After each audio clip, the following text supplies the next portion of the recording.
रियंकानेशन of cold blooded queen episode 37। उसकी आंखों में नियति को एक तड़प, एक उम्मीद नजर आ रही थी, जैसे वो उसे रिक्वेस्ट कर रहा हो कि उसके सवाल का जवाब ना में मत देना। नियति ने सिर हिला दिया और बोली, मैं हमेशा आपके साथ हूँ। अगर पूरी दुनिया आपके खिलाफ हो जाए तो मैं पूरी दुनिया के खिलाफ हो जाऊंगी। अब आगे। नियति की बातें डे से प्रखर की दिल की गहराई तक छू चुकी थी। उसके कान में सिर्फ नियति की कही एक लाइन गूंज रही थी, अगर पूरी दुनिया आपके खिलाफ हो जाए तो मैं पूरी दुनिया के खिलाफ हो जाऊंगी। प्रखर ने नियति की आंखों में प्यार से देखा और जल्दी से उसकी होंठों पर होंठ रख लिया और किस करने लगा। इस वक्त उसकी बेचैन दिल को थोड़ा शांति मिल गई थी। उसका एक हाथ नियति की कमर को सहला रहा था तो दूसरे हाथ से वो नियति की सीने को सहला रहा था।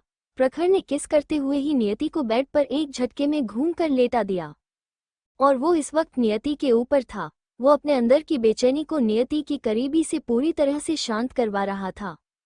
नियति ने एक प्रखर के पीठ पर हाथ रखा और दूसरे हाथ से प्रखर के बालों को प्यार से सहलाने लगी। वो भी प्रखर की किस में खो रही थी और प्रखर को किस कर रही थी। प्रखर को जब महसूस हुआ कि नियति भी उसे किस कर रही है तो वो और भी खुश हो गया। 20 मिनट बाद जब नियति को सांस लेने में प्रॉब्लम होने लगी तो प्रखर ने उसकी होठों को छोड़ दिया। नियति इस वक्त गहरी गहरी सांसें ले रही थी। उसकी उभार ऊपर नीचे हो रहा था, जिस वजह से नियति इस वक्त और भी ज्यादा अट्रैक्टिव और टेम्पटिंग लग रही थी। उसने नियति की उभार पर हाथ रखा और उसे प्रेस करने लगा। नियति ने प्रखर को देखा तो प्रखर अपने दूसरे हाथ की उंगली से नियति की होठों को सहलाते हुए बोला, नॉट बैड बनी, तुम्हारी किसिंग स्किल थोड़ा सा इम्प्रूव हुई है, पर तुम्हें अभी भी सीखने की जरूरत है। क्यों ना अब से मैं हर दिन तुम्हें ये अच्छी स्किल सिखाऊं। आखिरकार फ्यूचर में हर दिन तुम्हें इस स्किल की जरूरत होगी ना, क्योंकि तुम्हें मुझे हर दिन कम से कम 100 किसेस देनी होगी और उसके लिए तो बहुत ज़्यादा प्रैक्टिस की ज़रूरत है ना। तो चलो मैं फिर से तुम्हें प्रैक्टिस करवाता हूँ। उसकी बात सुनकर नियति उसे गुस्से और नाराज़गी से देखने लगी। ये लालची आदमी अभी तो ये कितना ज़्यादा परेशान था और बेचैन लग रहा था, जैसे ही थोड़ा ठीक हुआ अब उस पर भेड़िए की तरह टूट पड़ने के लिए तैयार है। इस सनकी इंसान का मूड कितनी जल्दी बदल जाता है, गिरगिट की तरह। नहीं नहीं, इतनी जल्दी तो गिरगिट भी रंग नहीं बदलता होगा जितनी जल्दी ये इंसान अपना मूड बदल लेता है। वो प्रखर के चेस्ट पर हाथ रखकर उसे धक्का देने की कोशिश करते हुए बोली, मुझे आपसे स्किल सीखने की कोई ज़रूरत नहीं है, आप अब जाइए यहाँ से। पर उसकी धक्का देने का प्रखर पर कोई फर्क नहीं पड़ा।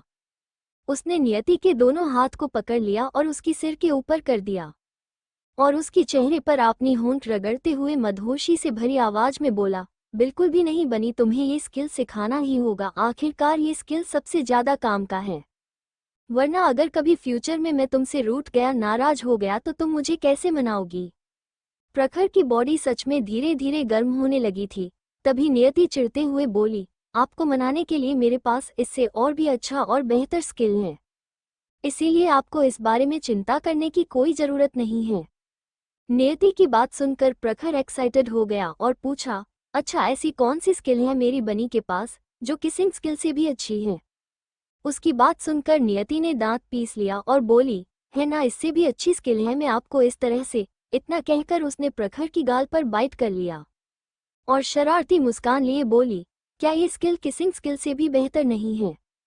मैं इस स्किल को आपको मनाने के लिए इस्तेमाल करूंगी ताकि आपकी नाराजगी एक झटके में ही दूर हो जाए और आप फिर कभी नाराज होने के बारे में सोच भी ना पाए, मिस्टर रायजादा।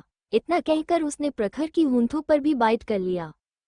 प्रखर के मुंह से धीमी सी आह निकल गई और वो बच्चों की तरह नाराजगी से बोला, बनी तुम इस तरह से मुझे धोखा नहीं दे सकती, वरना मैं तुमसे और भी ज्यादा नाराज हो जाऊंगा, फिर तुम्हें मुझे मनाने के लिए बहुत ज्यादा टाइम लग जाएगा। नियति ने उसे देखा और हंसते हुए बोली, अच्छा मिस्टर रायजादा, जब आप मुझसे नाराज होंगे तब देखते हैं। क्या अब आप बताएंगे कि आप इतने बेचैन क्यों थे।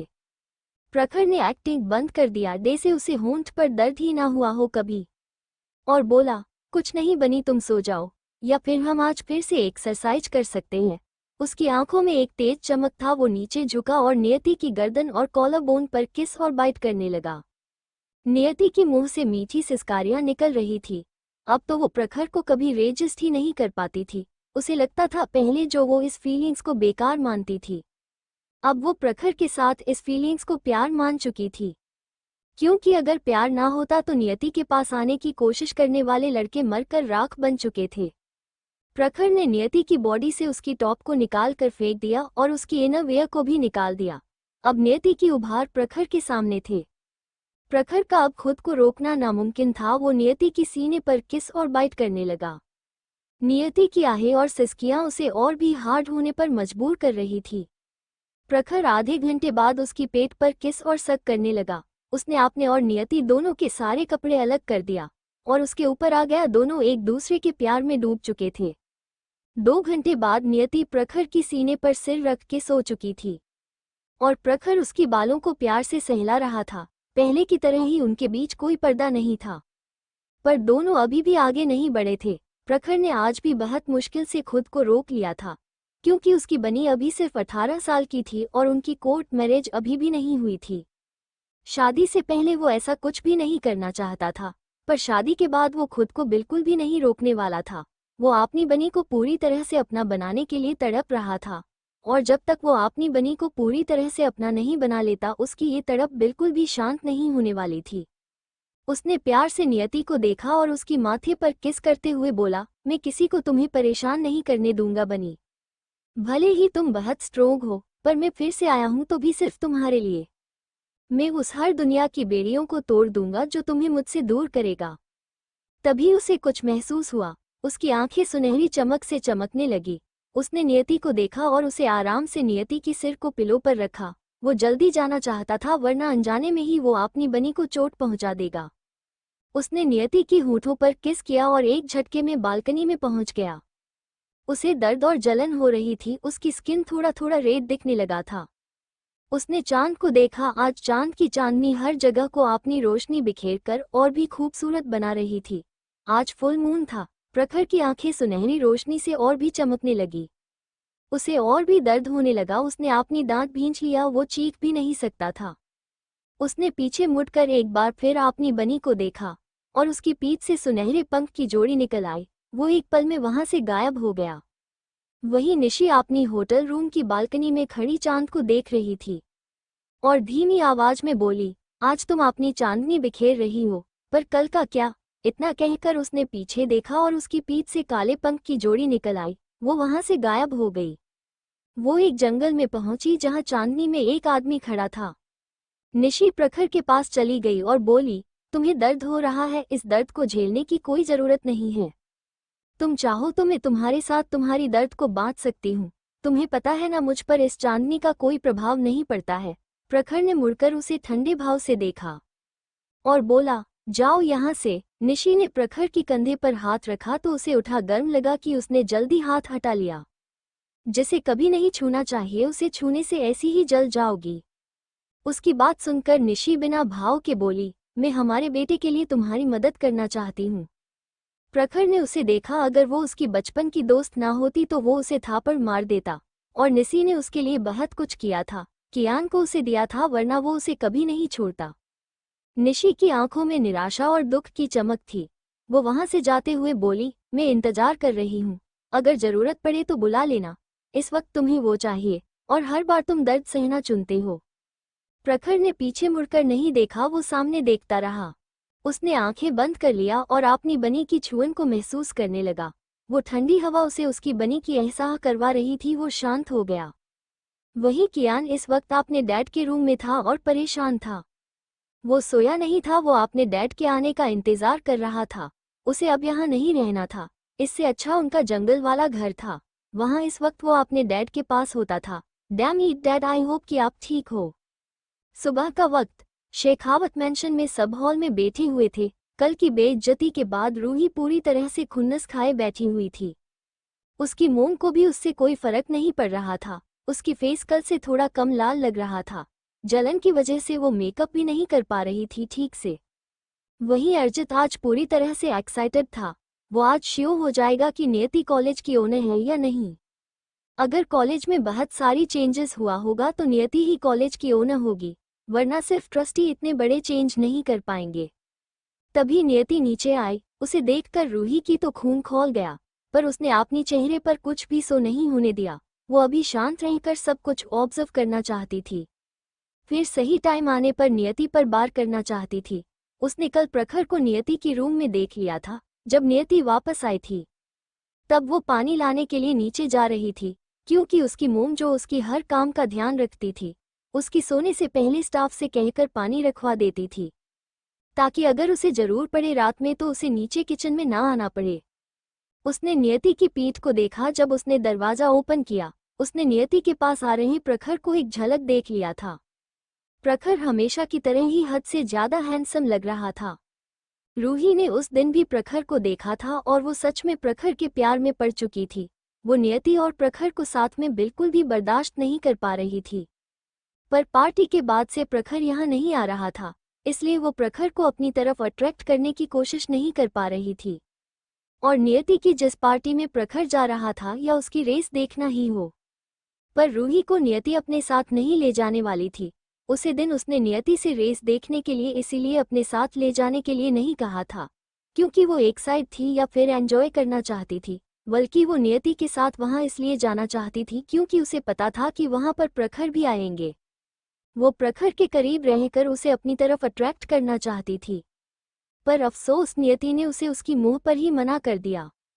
नियति आकर नीचे बैठ गई। जय, आकाश और आदित्य तीनों नियति बात कर रहे थे। वहीं नियति भी उनकी बातों का जवाब देते हुए रचित की भेजी इन्फॉर्मेशन को रीड कर रही थी। तभी स्टाफ ने बुलाया तो दादी माँ बोली, चलो तुम सब ब्रेकफास्ट कर लो। सब डाइनिंग टेबल की तरफ चले गए।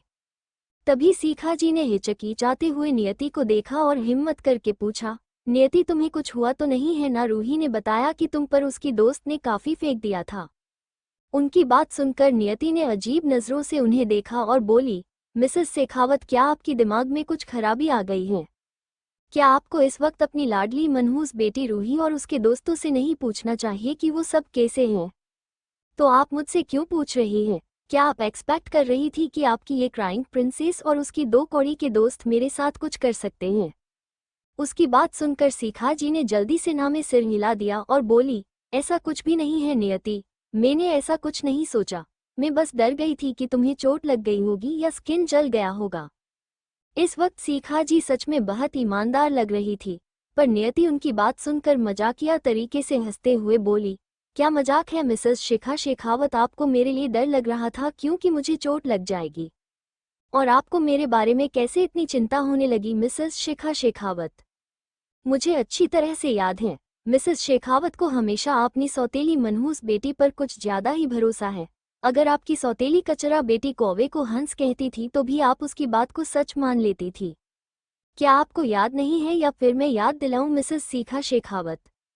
एक बार जब आपकी प्यारी पागल बेटी खुद की घटिया कर्म और साजिश की वजह से जल गई थी, उसकी बस थोड़ा था हाथ लाल हो गया था, जबकि मुझे काफी चोट आई थी और मेरे पैर बुरी तरह से जल गए थे। पर फिर भी आपकी मनहूस बेटी ने कहा कि मैं उसके हाथ पर गर्म पानी गिरकर उसके हाथ को जला दिया, तो तब तो आप तुरंत मान गई थी और मुझे सजा देने के लिए चली आई थी। तो फिर आज क्या हुआ? आज मिसेस शेखावत में क्या बदल गया है? आप तो बेवकूफ़ है ना। आपको जो अपना नाकारा पति और तीनों सौतेले बच्चे कहेंगे, वो तो आपके लिए पत्थर की लकीर होना चाहिए ना। तो क्या आपकी इस बेवकूफ़ बेटी ने अभी तक आपको ये नहीं बताया कि उसकी और उसकी दोस्तों की ऐसी हालत मैंने ही की है? क्यों मिस कचरा शेखावत, अभी तक तुमने अपनी प्यारी मॉम को बताया नहीं क्या कि मैंने तुम पर कॉफ़ी फेंका था? उसकी बात सुनकर रूही गुस्से से फटने वाली थी। क्या ये नियति उसे जानबूझकर उकसाने की कोशिश कर रही थी? सबके सामने ये दिखाने की कोशिश कर रही थी कि अब उसकी बातें कोई भी नहीं सुनता है, उसकी मोम डैड भाई भी नहीं। वो अंदर ही अंदर नफरत और गुस्से की आग में जल रही थी, पर इस वक्त वो अपना आपा नहीं खो सकती थी और बोली, सॉरी नियति, वो सब मेरी दोस्तों की गलती थी। मुझे अच्छी तरह से पता है तुमने जो भी किया गुस्से में किया। वहीं सीखा जी की आंखों में आंसू था। वो पास्ट के बारे में सोच रही थी जब नियति छोटी थी। वो गार्डन में थी और नियति और रूही दोनों ही अंदर थी। जब वो वापस आए तब उन्होंने देखा रूही बहुत ज्यादा रो रही थी और उसकी हाथ जल गया था, और रूही ने उन्हें बताया था कि नियति की हाथ से गलती से गर्म पानी छूट गया था और उसकी हाथ जल गया। शिखा जी उसे वक्त इतना गुस्सा थी कि उन्होंने एक बार भी नियति से ये बात पूछने की कोशिश नहीं की, और ना ही उन्होंने ये देखने की कोशिश की कि नियति को भी कितनी चोट लगी है और उसकी पर जल गया है। नियति भी उसे वक्त बहुत ज्यादा रो रही थी। पर शिखा जी को लगा कि नियति सजा की वजह से डर से जानबूझकर रो रही है ताकि वो सजा से बच जाए। ये सोचकर शिखा जी को और भी गुस्सा आ रहा था। उन्हें समझ में नहीं आ रहा था कि इतनी छोटी होकर ये लड़की हमेशा दूसरों को क्यों परेशान करती रहती है।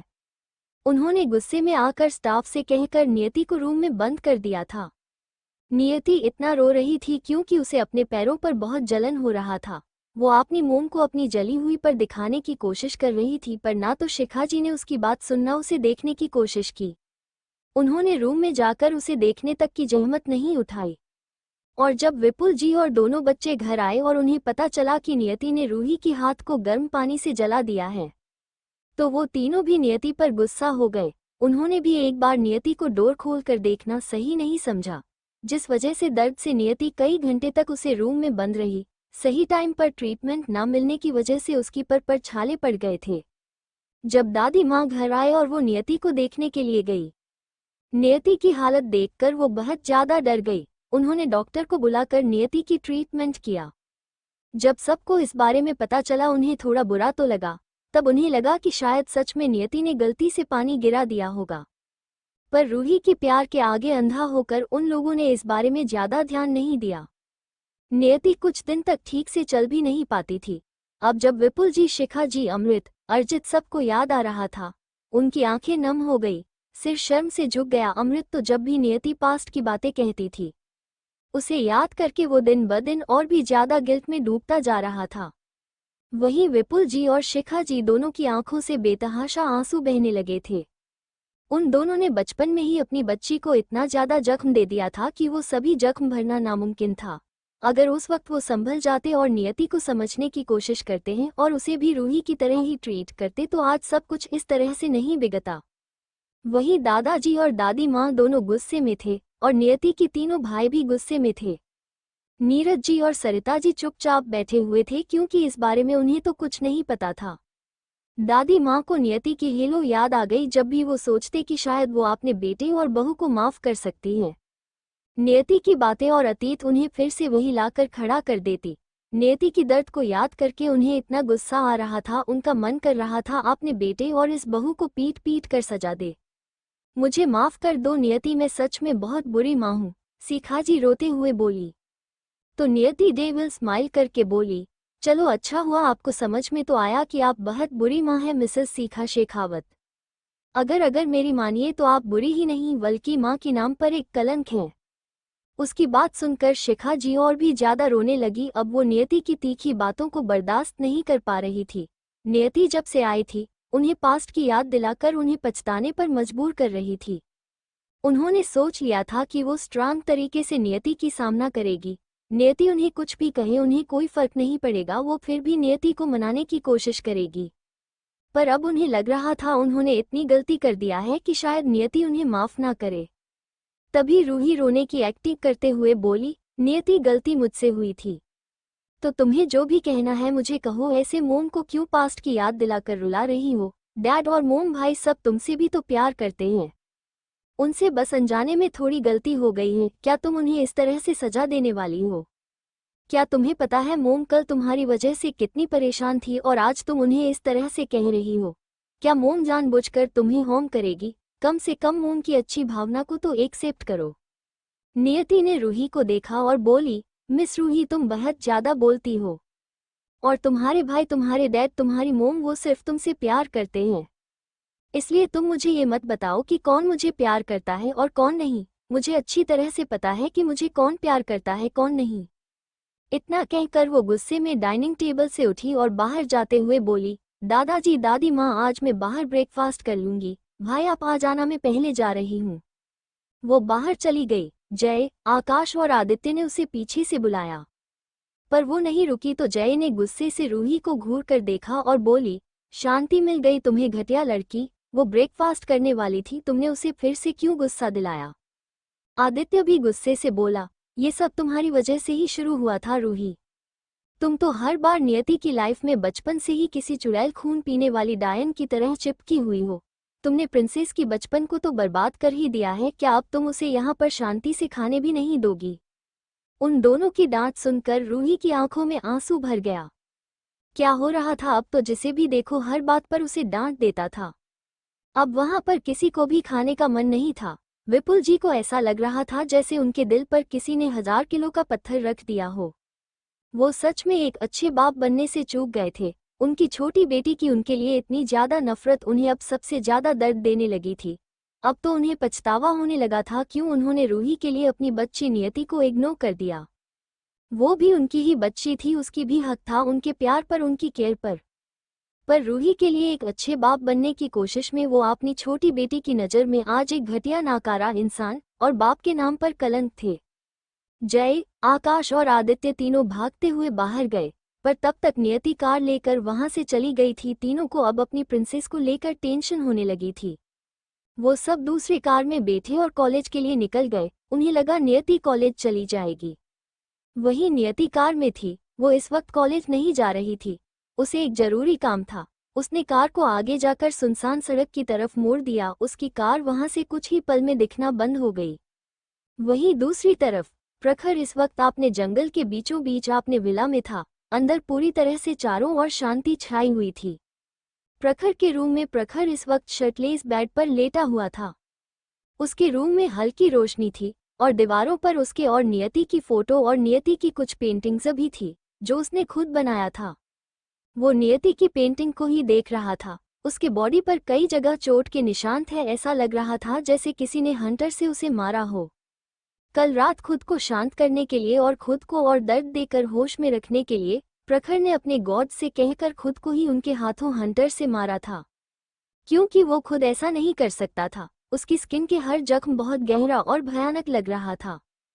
प्रखर बेड से उठा और वॉशरूम चला गया। वो फ्रेश होकर बाहर आया और कैजुअल कपड़े पहनकर नीचे चला गया। नीचे निशी सोफे पर बैठी हुई थी और आराम से मैगजीन पढ़ रही थी। जब उसने प्रखर को आते हुए देखा तो उसने मैगजीन को साइड में रख दिया। उसकी आंखें बस प्रखर के ऊपर टिकी हुई थी। प्रखर आकर सोफे पर बैठ गया तो एक स्टाफ जल्दी जल्दी से लाकर उसे कॉफी दे दिया। निशी ने प्रखर को देखा। प्रखर के हाथ पर भी जख्म था। उसके जख्म को देखकर निशी की आंखें गहरी हो गई। उसने उसके हाथ को छूने के लिए अपना हाथ आगे बढ़ाया। तभी प्रखर ने अपने हाथ को पीछे कर लिया और निशी को कोल भाव लिए देखा। निशी अपना हाथ पीछे खींचते हुए बोली, रिलैक्स में बस देख रही थी कि कौन है वो और कितना खास है जिसकी वजह से तुम खुद को कंट्रोल करने के लिए खुद को ही इतना गहरा जख्म दे सकते हो। क्या वो इंसान तुम्हारे इस जख्म के लायक है भी या नहीं? उसकी बात सुनकर प्रखर के होठों पर स्माइल आ गई। वो तिरछी मुस्कान लिए बोला, इतना कि मैं उसके लिए दुनिया का हर दर्द और जख्म लेने के लिए तैयार हो जाऊं। निशी ने सिर हिला दिया और बोली, मुझे लगता है अब तुम्हें कियान से बात कर लेना चाहिए। मुझे हमारे बेटे से जल्द मिलना है।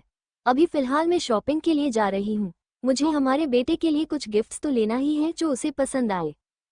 प्रखर ने कुछ नहीं कहा क्योंकि उसे अच्छी तरह से पता था कि कियान कभी भी किसी के दिए गिफ्ट को एक्सेप्ट नहीं करेगा। वो बिना भाव के बोला, वो सिर्फ अपनी मम्मी के दिए गिफ्ट के लिए एक साइड रहता है, बाकी किसी के दिए गिफ्ट को वो एक्सेप्ट नहीं करता है।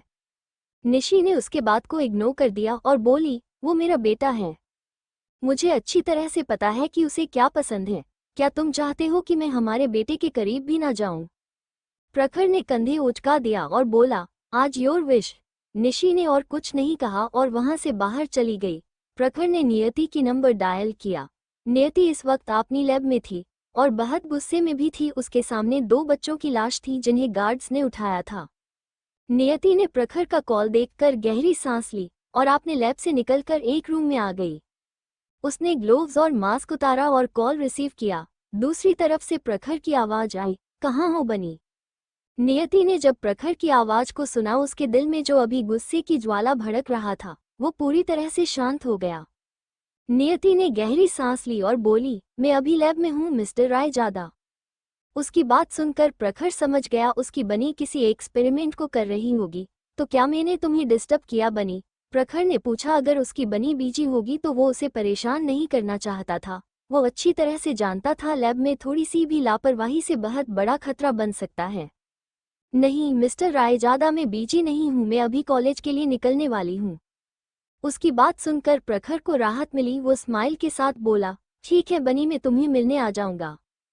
इतना कहकर प्रखर ने फोन रख दिया। नियति को प्रखर की सेज से कुछ अजीब लगा। ऐसा लग रहा था जैसे वो बहुत परेशान हो। उसने लैब कोट उतारा और लैब में रख के बाहर चली गई। उसे इसका मेन रीजन ढूंढना था। ये डीएनए, ये पुराने खून कहाँ से आ रहा है? ऐसा लग रहा था जैसे दूषित खून हजारों सालों पुराना है। पर भले ही साइंस आज बहुत आगे चला जाता हो, फिर भी उन्हें भी अभी खून को हजारों साल तक प्रिजर्व करने में मुश्किल होगी। तो फिर पहले जब ना इलेक्ट्रिसिटी थी ना कोई साइंस, तो खून को किस तरह से प्रिजर्व किया गया होगा? और इन लोगों को कैसे मिल गया ये खून, ये डीएनए? अगर सालों तक था तो भी अब तक जो रिसर्च कर रहे थे उन्हें तो इस अजीब खून से इन्फेक्ट हो जाना चाहिए था। वो अपनी दुनिया की सबसे बड़ी जीनियस साइंटिस्ट थी। यहाँ तक कि इस दुनिया में भी कोई उसकी मुकाबले नहीं था। फिर भी इस अजीब टाइप डीएनए को समझने में उसे थोड़ी मुश्किल हो रही थी, क्योंकि हर बच्चों की बॉडी में जो डीएनए है सब अलग लग रहा है। वो वहां से नीचे चली गई। वहां पर खुशी उसकी आने का इंतजार कर रही थी। दोनों वहां से कॉलेज के लिए निकल गए। सुमन ऑलरेडी कॉलेज चली गई थी। वहीं दूसरी तरफ फ्रांस की मार्सिले एक बड़े से अपार्टमेंट में दो लोग बैठे हुए थे। एक लड़की की धीमी मगर गंभीर आवाज आई, नील, तुम निशी को इंडिया कैसे जाने दे सकते हो? क्या तुम्हें नहीं पता कि प्रखर को किसी और के साथ देखकर वो दर्द में होगी? कहीं ऐसा ना हो कि वो कोई गलत कदम उठा ले, कौन उसकी जिम्मेदारी लेगा फिर? आपने सामने बैठी लड़की को देखकर नील असहाय भाव से मुस्कुराया और बोला, मैं क्या कर सकता था? वो कियान को देखने की जिद कर रही थी, और तुम्हें अच्छी तरह से पता है कि मेरे रोकने से भी वो नहीं रुकने वाली थी। उसकी बात सुनकर सामने बैठी लड़की, जिसकी उम्र 26-27 साल लग रही थी, दिखने में वो भी काफी खूबसूरत थी। भले ही वो थोड़ी साबली थी, पर उसकी फेशियल फीचर्स और बॉडी बिल्कुल एक मॉडल जैसी थी। वो खूबसूरती में निशी को टक्कर दे सकती थी। वो लड़की मानवी थी। ये भी प्रखर की दोस्त थी, बचपन से वो साथ में थे। भले ही एक दूसरे से दूर रहे, नील और मानवी एक दूसरे को पसंद करते थे। बचपन का प्यार था उन दोनों के बीच, पर वो जानते थे अगर उन्होंने शादी की और उनका बेबी हुआ तो वो भी उन दोनों की डीएनए से इन्फेक्टेड पैदा होगा, और उस केमिकल की वजह से बच्चे को सिर्फ दर्द के सिवा कुछ नहीं मिलेगा। वो कियान की तरह एक और बच्चा इस दुनिया में लाकर उस बच्चे को दर्द नहीं देना चाहते थे। इसलिए तो उन लोगों ने बस जितने दिन जिंदा हैं शादी करके साथ में रहने का डिसाइड किया था, और बहुत जल्द वो शादी भी करने वाले थे। मानवी इस वक्त बहुत परेशान हो गई थी। उसे अच्छी तरह से पता था कि निशी प्रखर को कितना ज्यादा प्यार करती है, और उसने सुना था कि प्रखर ने किसी और से सगाई कर लिया है। उसे अच्छी तरह से पता था अगर प्रखर उसे लड़की से प्यार नहीं करता होगा तो डायरेक्ट शादी के लिए मना कर देता, पर उसने खुद सगाई की है और वो उस लड़की से बहुत प्यार भी करता है।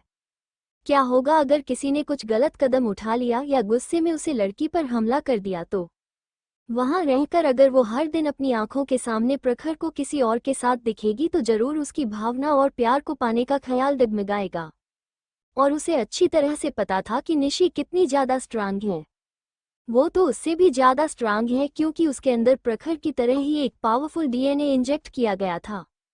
भले ही ये प्रखर से थोड़ा कमजोर था, पर प्रखर और निशी के बीच कभी फाइट नहीं हुई थी। उन्हें नहीं पता था कि अगर कभी उन दोनों के बीच फाइट हुआ तो कौन जीतेगा। प्रखर उन सब से 1-2 साल बड़ा था, जैसे कि नील से प्रखर 1 साल बड़ा था।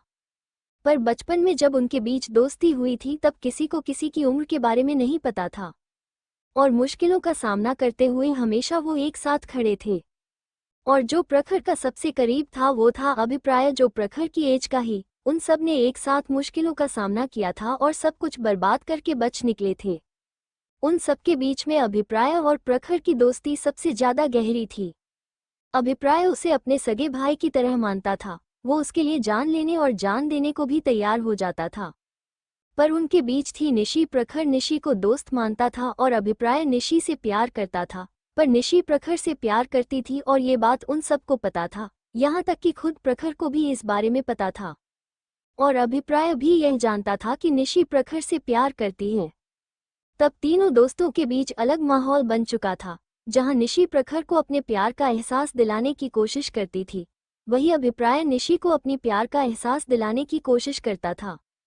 पर बाद में अभिप्राय को समझ आ गया निशी का प्यार प्रखर के लिए बहुत गहरा था। इसलिए उसने अपने दिल पर पत्थर रखकर डिसाइड किया कि प्रखर को समझाएगा कि वो निशी से शादी कर ले। अभिप्राय ने प्रखर को बहुत मुश्किल से मनाया, जबकि उसे पता था कि प्रखर निशी से प्यार नहीं करता है। फिर भी प्रखर निशी को बहुत अच्छा दोस्त मानता था और अभिप्राय ने भी जिंदगी में पहली बार उसे कुछ मांगा था। पर निशी तो इसी बात से बहुत खुश थी कि कम से कम प्रखर उसके बारे में सोचेगा तो सही। वहीं उसे खुश देखकर अभिप्राय भी बहुत ज्यादा खुश था। निशी अभिप्राय से भी दोस्त के हिसाब से बहुत प्यार करती थी। प्रखर सोचने के लिए थोड़ा टाइम लिया, जबकि सबको पता था कि प्रखर निशी से कभी शादी नहीं करेगा, वह जरूर मना कर देगा। पर अगर सिर्फ सोचने भर से निशी इतनी ज्यादा खुश थी तो सबने हार मान लिया। निशी ने भी उनके लिए बहुत कुछ किया था, पहले भी उसने प्रखर के लिए अपनी जान तक को दांव पर लगा दिया था। और इस बीच कुछ ऐसा हुआ जिस वजह से सब कुछ बिगड़ गया। कियान का जन्म हुआ और प्रखर कियान को अपने साथ ले गया। वो बाकी किसी से ज्यादा बात नहीं करता था, वो बस अपने बेटे कियान के साथ ही रहता था। मानवी अपने सेंस में वापस आई जब नील ने उसे फिर से बुलाया। ज्यादा परेशान मत हो जान, प्रखर ने अगर किसी लड़की को पसंद किया है तो वो कोई मामूली कमजोर लड़की तो नहीं होगी, है ना? देखना, निशी कुछ भी गलत नहीं करेगी, अगर करेगी तो प्रखर उसके सामने खड़ा है। और हम भी कुछ दिन बाद इंडिया चलेंगे, तब निशी के पास रहना तुम उसे कंट्रोल करने के लिए। अब चलो, हमें प्यार किए हुए बहुत दिन हो गया है। इतना कहकर नील ने मानवी को गोद में उठा लिया। बेशर्म इंसान, छोड़ो, मैं अभी तैयार नहीं हूँ, मानवी चीख गई। इस इंसान को जब देखो बस प्यार करना ही सूझता है। अच्छा हुआ जो इतने दिनों तक वो दूर थी। नील अंदर चला गया और डोर बंद हो गया। वहीं दूसरी तरफ नियति इस वक्त प्रखर के कार में थी। वो कॉलेज से थोड़ी दूरी पर थे। खुशी नियति की कार लेकर चली गई थी क्योंकि प्रखर यहाँ उसकी इंतजार कर रहा था। अंदर प्रखर बच्चे की तरह चुप बैठा था और नियति प्रखर को गुस्से से घूर रही थी। ड्राइवर भी बाहर चला गया था, गार्ड्स आसपास थे। अपने शर्ट उतारिए मिस्टर रायजादा, नियति थोड़े गुस्से से बोली, क्योंकि उसने प्रखर के चोट को हल्का सा देख लिया था। उसे पूरा यकीन था कि प्रखर को चोट लगी है, पर प्रखर उसे दिखाने के लिए तैयार नहीं है। प्रखर ने उसे हग कर लिया और बोला, ये तो बस छोटी सी चोट है बनी, इतना ज्यादा परेशान क्यों हो रही हो? पर प्रखर की बातों का नियति पर इस वक्त कोई असर नहीं पड़ा। उसे इस वक्त बस प्रखर की चोट की चिंता हो रही थी। उसे डर था कि उसके जिद्दी मिस्टर रायजादा कभी भी ट्रीटमेंट करवाने के लिए डॉक्टर के पास नहीं जाएंगे। उसने धीरे से प्रखर को खुद से दूर किया और प्रखर के माथे पर होंठ रख दिया। उसके दिल में इस वक्त बहुत ज्यादा दर्द हो रहा था। वो अच्छी तरह से जानती थी प्रखर दर्द में था, फिर भी वो उसे परेशान न करने के लिए आपने चोट नहीं दिखा रहे थे। प्रखर की आंखें बंद हो गई। उसके दिल में प्यार और सुकून का मिठास घुल गया था। नियति ने उसके ब्लेजर को निकाल दिया और धीरे धीरे उसके शर्ट की बटन खोलने लगी और नियति उसकी माथे और गाल, आंख पर धीरे धीरे किस कर रही थी। प्रखर को बहुत अच्छा लग रहा था, इसलिए वो अपनी आंखें खोलने के लिए तैयार नहीं था। वो अपनी बनी की किस को एंजॉय कर रहा था। नियति ने उसके शर्ट को उतार दिया। उसने प्रखर के बॉडी को देखा तो उसकी आंखों में हैरानी थी और गुस्सा भी। उसकी आंखें गुस्से से लाल थी, बिल्कुल ठंडी पड़ चुकी थी। ऐसा लग रहा था जैसे अभी वो किसी की जान ले लेना चाहती हो। प्रखर की बॉडी पर कई जगह जख्म के निशान थे जो बहुत लाल थे, जैसे अभी खून निकल आएगा। नियति जब रुक गई तो प्रखर ने आंखें खोला। उसने नियति को गुस्से में देखा तो समझ गया नियति क्यों गुस्से में है। ये कैसे हुआ? नियति ने प्रखर की चोट को छुआ। प्रखर ने जल्दी से नियति की हाथ को पकड़ लिया और बोला, इसे बिना ग्लोव्स के मत टच करो बनी, इससे तुम्हें इन्फेक्शन हो सकती है। तुम्हें मेरी कंडीशन के बारे में पता है ना, ये घाव भी इन्फेक्टेड होगा, इसे भरने में बहुत टाइम लग जाएगा। तुम चिंता मत करो बनी, ये 3-4 दिनों में ठीक हो जाएगा। नियति ने गुस्से से उसे घूर कर देखा और बोली, मेरे पास एंटीडोट है, इसलिए आपको चिंता करने की कोई जरूरत नहीं है। उसने जल्दी से अपना बैग निकाला जिसमें वो हमेशा अपनी मेडिकल रखती थी, ताकि अगर कोई इमरजेंसी हो तो काम आ जाए। उसने उसके अंदर से एक मेडिसिन ट्यूब निकाला, इसे उसने खुद बनाया था। उस मेडिसिन से एक दिन में ही जख्म भर जाता था और दर्द भी गायब हो जाता था। ये मेडिसिन सिर्फ उसकी ही फोमा कंपनी की तरफ से बड़े बड़े अस्पताल में जाता था, क्योंकि इसे बहुत कम ही बनाया जाता था। इसकी फॉर्मूला भी नियति और उसके 2 साइंटिस्ट के पास था। उसने उसे ओपन किया और धीरे धीरे प्रखर की जख्म पर अप्लाई करने लगी। ये मेडिसिन वो सबसे महंगी हर्ब से बनाती थी जो आसानी से नहीं मिलता था। उसने खुद अपने मेडिसिन हर्ब गार्डन में इस प्लांट को लगाया था, पर इसकी ग्रोथ बहुत कम थी। प्रखर नियति को प्यार से देख रहा था जो ध्यान से उसकी चोट पर मलहम लगा रही थी। प्रखर को शरारत सूझा, वो जानबूझकर आह की आवाज निकालने लगा। डे से मेडिसिन लगाने की वजह से पता नहीं उसे कितनी जलन हो रही हो। नियति ने उसे देखा। पहले तो उसे लगा प्रखर जी जानबूझकर एक्टिंग कर रहे हैं, पर जब उसने प्रखर के चेहरे पर दर्द का भाव देखा तो वो बोली, ये बस थोड़ा सा जलन होगा, पर कुछ सेकंड बाद बहुत राहत मिलेगी। जब आपको इतनी चोट लग रही थी तब आपको जलन नहीं हो रही थी मिस्टर रायजादा। वो अभी भी नाराज थी, फिर भी वो प्रखर की चोट पर फूंक मारते हुए मेडिसिन लगाने लगी। प्रखर को इस वक्त अपनी बनी और भी ज्यादा क्यूट लग रही थी। उसकी बनी सिर्फ दुनिया के लिए डेंजरस थी, उसके लिए तो वो उसकी प्यारी सी जान थी। नियति ने प्रखर के चेस्ट पर प्यार से किस कर लिया तो प्रखर जो जलन होने की एक्टिंग कर रहा था एकदम शांत हो गया। उसके पूरे बॉडी में जैसे सिहरन से दौड़ गई। उसकी आंखें इस एहसास से फिर से बंद हो गया। उसे ऐसा लगा जैसे ये मेडिसिन नहीं बल्कि नियति की किस ही उसके चोट को ठीक करने के लिए काफी था। नियति को पता नहीं क्यों अपने दिल में इस वक्त बहुत ज्यादा दर्द हो रहा था। प्रखर की चोट बहुत ज्यादा गहरी थी। उसकी बॉडी को देखकर ऐसा लग रहा था जैसे उसका स्किन और मांस दोनों छिल गया हो। उसे तो समझ में नहीं आ रहा था कि ऐसा कौन है जिसे उसके मिस्टर रायजादा को इतना दर्द दिया है। वो उन सबको ढूंढ कर मार डालना चाहती थी। उसे लग रहा प्रखर को नहीं बल्कि ये चोट उसे खुद लगी है। नियति धीरे धीरे प्रखर के हर एक जख्म पर किस कर रही थी। वही प्रखर इस फीलिंग्स और नियति की इतनी ज्यादा केयर को एंजॉय कर रहा था। उसे तो इस वक्त बहुत अच्छा लग रहा था। उसका तो मन कर रहा था अब हर दिन खुद को ऐसे ही चोट देकर आपनी के सामने आ जाए, ताकि हर दिन उसे अपनी बनी की इतना प्यारी साइड देखने को मिले और हर दिन उसे अनगिनत किस मिले। ऐसा होगा तो कितना अच्छा होगा ना। उसकी बनी उसकी केयर करने के लिए हमेशा उसके साथ उसके पास रह जाएगी। प्रखर ने नियति के सिर पर हाथ रख दिया और उसकी बालों को धीरे धीरे प्यार से सहलाने लगा। वही नियति प्रखर की हर एक जख्मों पर किस करते जा रही थी। उसने उसकी गर्दन और हाथ की चोट पर भी प्यार से किस किया। उसकी आंखों से एक बूंद आंसू बह गई और प्रखर के हाथ पर गिर गया। प्रखर उसकी आंखों से आंसू को महसूस करके होश में आया और उसने अपनी बनी को देखा। नियति की आंखों से आंसू बह रहा था। उसने नियति की फेस को उसकी चीन से पकड़कर ऊपर लिफ्ट किया और बोला, तुम रो क्यों रही हो बनी? तुम्हें पता है ना तुम्हारा रोना मुझसे बर्दाश्त नहीं होता। नियति ने प्रखर को देखा और उसकी आंखों में जो अब तक आंसू था गुस्से में बदल गया और वो कोल्ड और खतरनाक आवाज में बोली, किसने आपके साथ ये किसने किया? मुझे बताइए, मैं उसे जिंदा नहीं छोड़ूंगी। उसकी मौत बहुत भयानक होगा। खुद के लिए अपनी बनी की इतनी प्रोटेक्टिव और पॉजिटिव नेचर देखकर प्रखर की होठों पर स्माइल आ गई। उसे अच्छी तरह से पता था कि उसकी बनी के सिवा कोई भी उसे इतनी अच्छी तरह से नहीं समझ सकता है। वो उसे शांत करवाते हुए बोला, ये सब मैंने ही खुद के साथ किया है बनी, इसमें किसी की कोई गलती नहीं है। अगर मैं खुद को सजा नहीं देता तो मुझे कुछ ना कुछ गलती हो जाती और मैं बिल्कुल भी नहीं चाहता था कि मुझसे कोई गलती हो, इसलिए मुझे खुद को ही सजा में दर्द देना पड़ा। प्रखर कभी भी अपनी इस श्रापित जिंदगी में किसी को शामिल नहीं करना चाहता था। वो तो कल के दिन क्या हर दिन इसीलिए अपने फैमिली से दूर रहता था ताकि उन्हें वो हार्म ना कर दे, क्योंकि कल की रात को हमेशा खुद को दर्द देकर रोकने की कोशिश करता था और रिजल्ट ये होता था कि जो भी डॉक्टर उसकी घाव को ट्रीट करने की कोशिश में उसकी बॉडी को छूता वो भी इन्फेक्टेड हो जाता था। उनकी स्किन में रैशेज हो जाती थी और वो रैशेज कम से कम 1 या 2 महीने तक रहती थी। इस बीच उन्हें बहुत प्रॉब्लम होती थी, इसलिए ऐसा 2 बार होने के बाद उसने डॉक्टर को खुद की घाव को छूने देना बंद कर दिया। जब तक वो उसके खून की संपर्क में नहीं आएंगे उन्हें कुछ नहीं होगा, इसलिए वो हमेशा खुद की बॉडी को खुद ही हील होने के लिए छोड़ देता था। उसने अपनी बनी को देखा जो उसे गुस्से से घूर रही थी, पर उसने देखा कि उसकी बनी की बॉडी में कोई भी रैशेज नहीं हुई और ना ही उसे कोई और प्रॉब्लम हुई। क्या उसकी बनी की डीएनए उसकी खून की बैक्टीरिया को रिजेक्ट कर देता था? शायद उसकी बनी की बॉडी में एंटीबॉडीज जल्दी इसे रिजेक्ट कर देता था। प्रखर ने नियति को हग कर लिया। नियति ने उसकी जख्म देखकर उसे नहीं मारा, बस डांट सकती थी।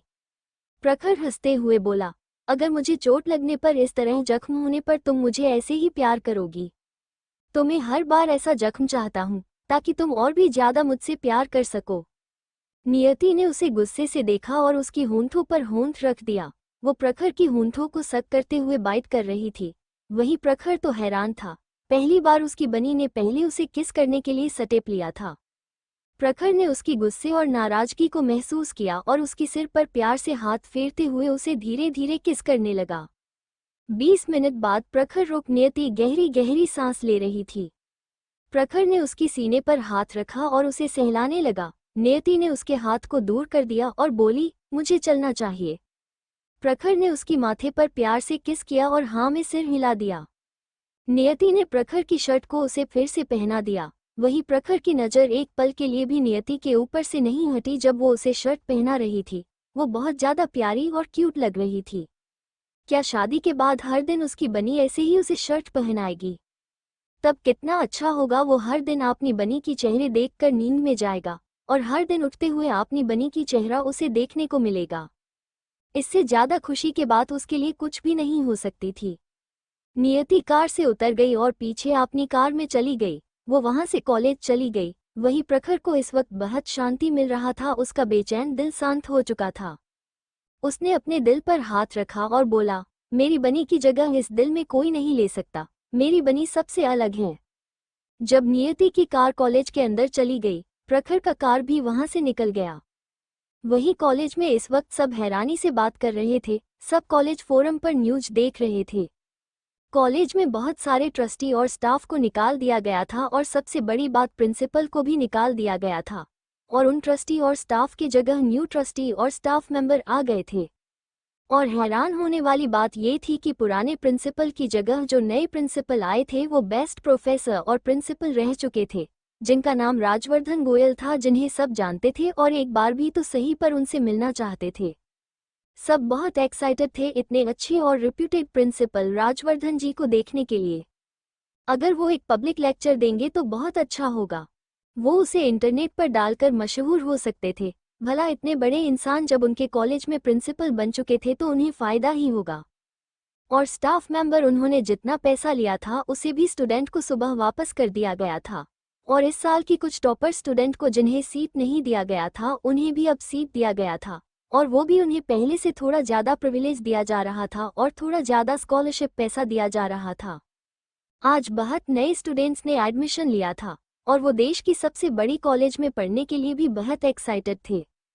वहीं अर्जित ये न्यूज़ देख हैरान था। अब उसे पूरी तरह से यकीन हो गया था कि नहीं आती ही इस कॉलेज की ओनर है।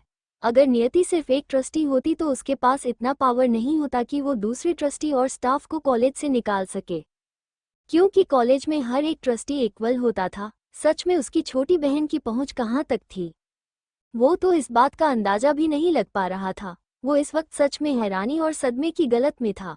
हे भगवान, उसकी छोटी सी बहन की और कितनी आइडेंटिटी है और कितने सोर्सेस हैं उसके पास जिसे वो कंट्रोल करती है। वो ये बात जल्द से जल्द अपने डैड और भाई मोम को बताना चाहता था। वो सुनेंगे तो जरूर वो भी प्राउड फील करेंगे। भले ही उसकी बहन उनसे नफरत करती थी पर उसे इस वक्त अपनी बहन पर बहुत ज़्यादा प्राउड फील हो रहा था। भला इतनी कम उम्र में कौन इतना सब कुछ अचीव कर सकता था जितना उसकी छोटी बहन ने किया था। वही यही बात इस वक्त हर एक क्लास में गॉसिप का विषय बना हुआ था। सब अपनी अपनी क्लास में बैठे हुए थे और इसी बारे में बात कर रहे थे कि किसके पास इतनी पावर है कि एक दिन में पूरे कॉलेज की पावर को उलट पलट कर रख दिया। कॉलेज से ट्रस्टी और इतने सारे स्टाफ को निकालना और उनकी जगह एक ही दिन में नए स्टाफ को इंक्लूड करना यह आसान काम नहीं था। उसके लिए कॉलेज के अंदर आपके हाथ सबसे ज़्यादा पावर होने की ज़रूरत है। क्या ऐसा हो सकता है कि इस कॉलेज की ओनर नहीं ऐसा किया हो?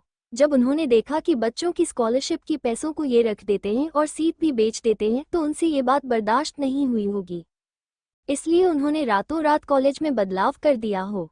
नियति क्लास में पहुंच गई थी। वो खुशी और सुमन के पास चली गई। उनके पास वाली सीट पर अभिजीत और अभिका भी बैठे हुए थे। नियति को देखकर उनकी होठों पर मुस्कान आ गई। नियति उनके पास चली गई और खुशी के पास बैठ गई तो अभिजीत, अभिका, सुमन, खुशी नियति के साथ बात करने लगे। तभी कुछ स्टूडेंट्स अंदर आए और पोडियम के पास खड़े हो गए। वो सब सीनियर स्टूडेंट्स थे। उन स्टूडेंट में रूही, राज और प्रशांत और बाकी सब भी शामिल थे। रूही आज नोटिस कर रही थी कि प्रशांत उसे देख भी नहीं रहा है। पहले तो प्रशांत की नज़र हमेशा उसके ऊपर ही रहती थी पर आज जैसे प्रशांत को उससे कुछ फर्क ही नहीं पड़ रहा था और ये देखकर रूही को बहुत गुस्सा आ रहा था और बुरा भी लग रहा था। उसे लग रहा था उसकी फेस पर जो लाल सूजन हो गई है इस वजह से वो अच्छी नहीं दिख रही है और इसीलिए प्रशांत उसे नज़रअंदाज कर रहा है। और ये थोड़ा सच भी था। प्रशांत को आज रूही बहुत अलग अजीब लग रही थी। आज पहली बार प्रशांत को लग रहा था कि रूही कुछ खास खूबसूरत नहीं है। मेकअप के बिना वो बाकी सभी लड़कियों की तरह है नॉर्मल लग रही थी। पहले तो रूही मेकअप करती थी पर वो जान नहीं पाता था। उसे तो लगता था रूही नेचुरली ही बहुत खूबसूरत है। अगर ये पहले होता तो रूही की सूजे हुए फेस सभी प्रशांत को कोई दिक्कत नहीं होती, क्योंकि उसके हिसाब से रूही दिल से बहुत मासूम और खूबसूरत थी। उसे रूही की खूबसूरती से कोई लेना देना नहीं था, उसे उसकी मासूमियत से फर्क पड़ता था। पर कल जो हुआ उसके बाद से उसे ऐसा लग रहा था जैसे रूही सच में इतनी मासूम नहीं है। वरना मिस नियति भला रूही को क्यों परेशान करती। उसने अपने डैड से रिलाइट मर्चेंट गिल्ड की ओनर के बारे में बहुत कुछ सुना था, और वो ऐसा इंसान नहीं थी जिसे कोई भड़का सके। उनका काम हमेशा सही होता था। तो इतनी बड़ी शख्सियत रूही को क्यों परेशान करने लगेगी, वो भी बस छोटे से बात के लिए या बदला लेने के लिए। उसे तो इसमें से कोई भी पॉसिबल वजह नहीं लग रहा था। उसने रूही को देखा। रूही मिस नियति की बहन थी, फिर दोनों इतनी ज्यादा अलग क्यों थी। वही रूही की नज़र नियति पर चली गई जो आराम से बैठी हुई थी। तभी प्रशांत की नज़र भी पीछे बैठी नियति पर पड़ी तो उसकी आंखों में चमक आ गई, और उसकी आंखों की ये चमक रूही से छुप नहीं पाई। रूही इस वक्त गुस्से से दांत पीस रही थी। क्या प्रशांत भी इस नियति की खूबसूरती की वजह से उसे प्यार करने लगा है। प्रशांत को तो हमेशा उससे ही प्यार करना चाहिए था, उसके पीछे ही कुत्तों की तरह घूमना चाहिए था। चाहे वो रिजेक्ट ही क्यों ना कर दे। रूही तो हमेशा से यही सोचती थी कि चाहे वो किसी को पसंद करे या ना करे, सबको उसे पसंद करना ही चाहिए। आखिरकार वो शेखावत फैमिली की प्रिंसेस थी और बहुत ज्यादा खूबसूरत भी थी। प्रशांत जल्दी से नियति की तरफ जाने लगा। सब नियति को देखने लगे। कल ही तो सीनियर प्रशांत को मिस नियति से किक पड़ी थी, क्या आज फिर से किक खाने जा रहे हैं। सब एक्साइटेड हो गए और एक फाइट देखने के लिए। क्लास में बैठे ज्यादातर स्टूडेंट्स ने जल्दी से वीडियो शूट करने के लिए फ़ोन निकाल लिया ताकि उसे कॉलेज फोरम में अपलोड कर सके। तभी प्रशांत जाकर सामने खड़ा हो गया और उसकी तरफ हाथ बढ़ाकर बोला, हेलो मैं प्रशांत डोगरा, वैसे कल के लिए मैं माफ़ी मांगता हूँ। क्या हम दोस्ती की एक नई शुरुआत कर सकते हैं। नियति ने प्रशांत को ठंडा भाव से देखा। खुशी और सुमन ने भी मुंह सिकोड़ लिया। वही प्रशांत की बात सुनकर क्लास में सभी हैरान हो गए और प्रशांत के साथ है क्लासमेट और उनसे सीनियर भी हैरान हो गए। क्या हो रहा है, क्या प्रशांत डोगरा माफ़ी मांग रहा है। ऐसा कभी नहीं हुआ कि प्रशांत डोगरा ने किसी से कॉलेज में माफ़ी मांगा हो। वो हर बार लड़ाई झगड़ा मारपीट में शामिल हो जाता था और आज तक उसने किसी से माफ़ी नहीं मांगा था, वो भी मार खाने के बाद। कल प्रशांत डोगरा ने मिस नियति को नहीं बल्कि मिस नियति ने प्रशांत डोगरा को सबक सिखाया था। नियति ने ठंडे भाव से प्रशांत को देखा, क्या इस लड़के के दिमाग में कोई खराबी है। मिस्टर प्रशांत डोगरा और प्रणव डोगरा तो ऐसे नहीं हैं, वो दोनों तो बहुत समझदार हैं, फिर ये बेवकूफ़ बदतमीज लड़का किस पर गया है। कल ही ये लड़का रूही की वजह से उसे सबक सिखाने आया था, क्या तब इसका दिमाग घास चरने गया था। रूही को पसंद करने वाला और उसके पीछे पीछे पागलों की तरह घूमने वाला कोई भी इंसान मूर्ख और बेवकूफ़ी ही होगा। रूही जैसी एक्टिंग करने वाली पागल लड़की जिसे अपनी प्यार की जाल में फंसा सकती है। नियति के हिसाब से वैसे लड़के सबसे बड़े बेवकूफ़ और मूर्ख होते हैं, और उसे मूर्ख और बेवकूफ़ लोगों से बात करने का कोई शौक नहीं था। वो बिना भाव के बोली, क्या तुम चाहते मैं फिर से तुम्हें मारूं। वहीं खुशी और सुमन ने मुंह बना लिया। खुशी उसे देख आंखें घुमा कर बोली, तुम मेरी नीयू के साथ दोस्ती करने के लायक नहीं हो। उसकी बात सुनकर प्रशांत ने भी उसे घूर कर देखा, पर कुछ नहीं बोल सकता था। उसने नियति को प्यार से देखा और बोला, ठीक है गुस्सा मत करो, हम बाद में भी दोस्त बन सकते हैं कि अच्छा लड़का हूँ, इंतजार कर लूँगा। उसने आज फिर से अपने डैड से इस दोनों लड़कियों के बारे में पूछा था। उसके डैड ने बताया था ये दोनों हमेशा से मिस नियत के साथ ही रहती हैं, इन दोनों को उकसाना ठीक नहीं होगा। उसने फिर से नियति को देखा। वही रूही इस वक्त बहुत ज्यादा गुस्से में थी। प्रशांत जो कल तक उसके पीछे कुत्तों की तरह घूमता था, आज वो नियति के साथ दोस्ती करना चाहता है, और उसकी आंखों में रूही नियति के लिए एक सॉफ्ट कॉर्नर देख पा रही थी। क्या अब प्रशांत भी नियति को ही पसंद करने लगा है। क्यों नियति इतनी खूबसूरत क्यों है कि सब उसकी तरफ अट्रैक्ट हो जाते हैं। वो मिस्टर प्रखर राय ज्यादा को पसंद करती थी, पर प्रखर राय ज्यादा नियति को पसंद करते थे, और उसके साथ उसे दिन प्रखर और उनका छोटा सा बेटा और बाकी सबने भी किसी कूड़े कचरे की तरह बिहेव किया। और अब प्रशांत डोगरा जो उसे पसंद करता था वो भी इस नियति को पसंद करने लगा है। जब राज, प्रशांत और कुछ रिच लड़के जो उसकी तारीफ करते थे और उसे इम्प्रेस करने की कोशिश करते थे तब उसे बहुत अच्छा लगता था। उसे लगता था उसने कुछ बहुत बड़ा अचीव कर लिया है। उसे अपनी खूबसूरती पर बहुत ज्यादा घमंड था, पर नियति के आने के बाद उसकी घमंड टूट चुका था।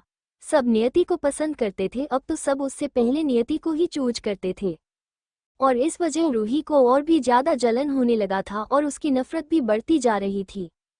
प्रशांत ने और कुछ नहीं कहा, उसे पता था कि अभी मिस नियति के साथ दोस्ती करने के लिए बहुत टाइम लगेगा। आखिरकार उसने कल इतनी बड़ी गलती जो कर दी थी, वो कल उनसे झगड़ा करने गया था। उसने ऑलमोस्ट मिस नियति पर काफी फेंक दिया था। अगर वो इतनी फास्ट ना होती तो जरूर उन पर काफी गिर जाती और उन्हें जरूर चोट लग जाती, और इसके लिए शायद मिस नियति उससे नाराज है। मिस नियति की जगह कोई भी होता गुस्से में होता। प्रशांत ने पीछे खड़े अपने दोस्त को इशारा किया। सीनू आगे आया और उसने प्रशांत के हाथ में एक कार्ड दे दिया। उसने उस कार्ड को नियति के सामने टेबल पर रख दिया और बोला, ये इनविटेशन कार्ड है फ्रेशर्स पार्टी के लिए। हर एक डेस्क पर एक एक इनविटेशन कार्ड दिया जाएगा। आप सभी जूनियर एस उसमें अपना नाम लिखेंगे जो आपके लिए पास होगा, और अगर आप अपने डेस्कमेट के साथ नहीं जाना चाहते हैं तो कल हम में से किसी से भी मिलना, तो आपको एक अलग इनविटेशन कार्ड मिल जाएगा। आप इसे दिखाकर ही पार्टी में एंट्री ले सकते हैं। ये सुनकर सब एक्साइटेड हो गए। आखिरकार वो सब जूनियर थे और उन्हें पता था कि कॉलेज में फ्रेशर्स पार्टी होती है। इसमें वो ज़्यादा अच्छे से एक दूसरे को जान सकते थे और सीनियर को भी अच्छे से जान सकते थे और अपने टैलेंट दिखा सकते थे। ये उनके लिए बहुत अच्छी अपॉर्चुनिटी थी। कुछ स्टूडेंट बहुत एक्साइटेड थे क्योंकि इस पार्टी में मिस फ्रेशर्स और मिस्टर फ्रेशर भी चूज किया जाता था, और डांस, सिंगिंग और आर्ट जिसे जो पसंद है वो अपना टैलेंट दिखा सकता था, और सीनियर्स उसे कॉलेज फॉर्म में डालकर प्रमोट करते थे और आगे चलकर उनमें से कुछ लोग कॉलेज के साथ कंपटीशन में पार्टिसिपेट करते थे जहां से उन्हें बहुत बेटर ऑप्शन मिल जाते थे। बाकी सब भी क्लास में सभी डेस्क पर एक एक कार्ड रखने लगे। वहीं प्रशांत ने नियति को देखा जो अभी भी लापरवाह होकर एक बुक रीड कर रही थी, जैसे उसका इन सब से कोई लेना देना ही ना हो। वो जानता था कि मिस नियति को इन सब में कोई इंटरेस्ट नहीं होगा। भला इस फ्रेशर्स पार्टी से मिस नहीं है, देखो क्या मिलने वाला था, जबकि ये कॉलेज ही उनका था। और कल आते ही मिस नियति ने बहुत से लोगों को यहाँ से बाहर फेंक दिया था। सुमन ने उसे कार्ड को देखा और अभिजीत से बोल, अभिजीत तुम ही इसे ले लो और इस पर नाम लिख दो। अभिजीत ने हाँ में सिर हिला दिया और कार्ड को ले लिया। रूही जो कार्ड दे रही थी वो उनके डेस्क के पास आई और अपनी मीठी आवाज ने और भी सेहत घोल कर नियति से बोली, नियति तुम्हें इस फ्रेशर्स पार्टी में जरूर आना चाहिए, और मैं सबकी नाम लिख रही हूँ जो भी अपनी कुछ स्पेशल एबिलिटी दिखाना चाहते हैं। तुम किस में पार्टिसिपेट करने वाली हो मुझे बता दो, मैं तुम्हारी नाम लिख दूंगी। अगर अभी तुमने डिसाइड नहीं किया है तो घर पर बता देना, मैं तुम्हारी नाम उसमें ऐड कर दूंगी। वो अच्छे बहन होने की अच्छी तरह से दिखावा करना चाहती थी, पर मन ही मन वो इस वक्त शैतानी हंसी हंस रही थी और बोली, नियति तुम्हें मेरी लाइमलाइट चुराने का बहुत शौक है ना, अब देखो मैं तुम्हारे साथ क्या करती हूँ। उसने एक बहुत अच्छा प्लान बनाया था। अगर नियति पार्टिसिपेट करने के नाम नहीं भी देगी तो भी वो उसके नाम इसमें ऐड कर देगी। इसलिए उसने सबके सामने कहा कि वो घर पर उसे बता सकती है कि वो किस में पार्टिसिपेट करने वाली है। अगर वो नियति के नाम को ऐड कर देगी तो भी किसी को भी उसे पर कोई शक नहीं होगा और नियति कुछ नहीं कर पाएगी और उसकी बेइज्जती भी होगी। उसके हिसाब से नियति को बस बिजनेस करना, ड्राइव करना और मेडिसिन बनाना, ट्रीटमेंट करना ही आता होगा। और बात रही सिंगिंग की तो उसे अभी तक भरोसा नहीं होता था कि नियति सबसे अच्छी म्यूजिक प्रोड्यूसर है जो सबसे अच्छी म्यूजिक और पियानो धुन कंपोज करती है। फिर भी इसमें वो ज़्यादा रिस्क नहीं लगी, इसलिए उसने सोचा था कि वो नियति के नाम को डांस कंपटीशन और आर्ट कंपटीशन में डाल देगी। नियति कभी भी डांस नहीं कर पाएगी और ना ही आर्ट। वो सच में नियति की बेइज्जती होते हुए देखना चाहती थी। नियति ने उसे ठंडे भाव से देखा और बोली, सुबह मैंने क्या कहा था, क्या तुम 2 घंटे में भूल गई मिस रूही? या तुम चाहती हो मैं ये बात फिर से कहूँ? पर मैं तुम्हें क्लियरली बता दूं कि मुझे बार बार एक बात को दोहराना पसंद नहीं है, और जब मैं एक बात को दोहराते हुए इरिटेट हो जाती हूँ तब मेरी हाथ पैर काम करते हैं, मुंह नहीं। उसकी आंखों में एक ठंडी निर्दयी चमक थी, जैसे अगर रूही ने फिर कुछ कहा तो अगले ही पल नियति उसे थापड़ मार देगी। रूही नियति की नज़र को देखकर एक पल के लिए घबरा गई क्योंकि उसे अच्छी तरह से पता था कि नियति किस तरह की लड़की है। अगर उसने उसे वार्न किया है तो अगली बार वो उसे सच में मारने लग जाएगी, क्योंकि नियति को किसी बात से फर्क नहीं पड़ता था कि कौन उसके बारे में क्या सोचता है। रूही की आंखों में आंसू आ गए। उसने आंसू भरी आंखों से सॉरी कहा और पीछे हट गई। उसकी एक्टिंग बहुत ज्यादा नेचुरल थी। उसे देखकर ऐसा लग रहा था जैसे उसे कितना दुख हो रहा हो। वो तो अपनी छोटी बहन की भलाई के बारे में सोच रही थी, फिर भी उसकी छोटी बहन उसके साथ ऐसे बिहेव कर रही थी जैसे रूही उसके लिए बीमारी हो जो पास आने से स्प्रेड हो जाएगी। राज को इस वक्त बहुत ज्यादा गुस्सा आ रहा था। वो जल्दी से रूही के पास आया और उसने रूही को पीछे खींच लिया और बोला, रूही ने बस तुम्हें पार्टिसिपेट करने के बारे में कहा है, इतना गुस्सा होने की कोई जरूरत नहीं है। रूही ने जल्दी से राज की आस्तीन के कोने को खींच लिया और बोली, प्लीज उसे कुछ मत कहो, वो अभी भी गुस्सा है। चलो हम चलते हैं, अब तो सबको इनविटेशन कार्ड मिल चुका है ना, और जो लोग नाम देना चाहते हैं पार्टिसिपेट करने के लिए वो क्लास के बाद आकर मुझसे मिले। नियति ने मजाकिया भाव से राज को देखा और रूही को देख बोली, तुमने एक अच्छा कुत्ता पाल रखा है। प्लीज नियति, राज मेरा दोस्त है, उसके बारे में ऐसा मत कहो। रूही बहुत दुखी भाव से बोली। वो सबकी नजरों से नियति को गिराना चाहती थी। उसने प्रशांत को देखा, वो तो सबसे ज्यादा प्रशांत को ही नियति की ये चेहरा दिखाना चाहती थी, ताकि प्रशांत नियति की तरफ अट्रैक्ट ना हो, वरना वो एक अच्छा स्पोर्टर खो देगी। पहले प्रशांत उसके लिए लड़ जाया करता था। कोई भी उसे कुछ कहता या फिर वो जानबूझकर किसी को टारगेट करती तो वो प्रशांत के सामने अच्छी मासूम बनती थी और सामने वाले को गलत ठहरा देती थी, जिस वजह से प्रशांत उसके लिए फाइट करता था और रूही को ये देखकर बहुत मजा आता था। रूही की आंखें फिर से गुस्से से भर गई जब उसने देखा कि प्रशांत उसे कंसोल करने के लिए आने की जगह अभी भी एकटक नियति को देख रहा है, और नियति को कोई फर्क नहीं पड़ा, वो आराम से बैठी रही। रूही कोई भी नाटक करे, इससे उसे क्या फर्क पड़ने वाला था। तभी प्रोफेसर आए तो सभी सीनियर को बाहर जाना पड़ा। प्रशांत जाते हुए बोला, मैं तुमसे दोस्ती करके रहूंगा चाहे कुछ भी हो जाए। वो सब बाहर चले गए। प्रशांत ने रूही को देखा जिसकी आंखों में अभी भी आंसू था। वो मन ही मन सोचने लगा, क्या मैं रूही के जरिए मिस नियति की और करीब हो सकता हूँ। रूही ने जब देखा प्रशांत उसे देख रहा है तो उसे लगा शायद अब उसे फाइनली पहले की तरह उसकी रोने से फर्क पड़ रहा है। पर अगर रूही को पता चलता कि प्रशांत क्या सोच रहा है तो रूही जरूर गुस्से से मर जाती। वही क्लास चल रहा था और नियति बैठकर आपने मेडिसिन डेवलप ने खोई हुई थी। वो प्रखर के लिए मेडिसिन बनाना चाहती थी जो डीएनए को नॉर्मल करता हो।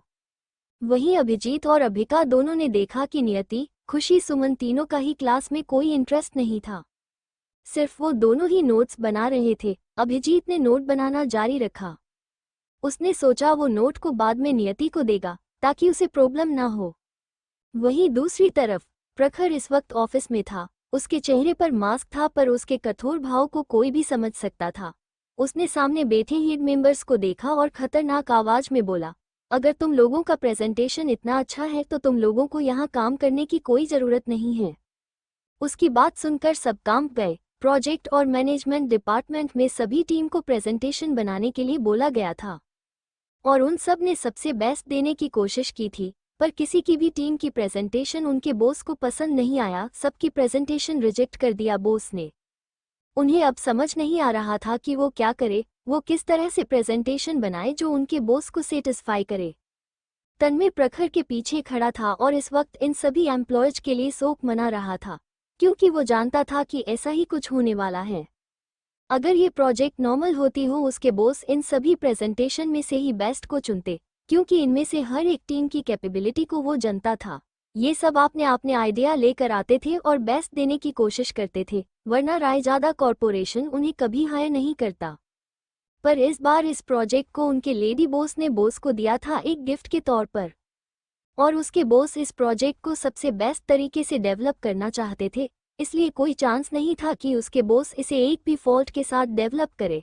उसने सिर हिला दिया। प्रखर ने तन्मय को देखा और मीटिंग रूम से बाहर चला गया।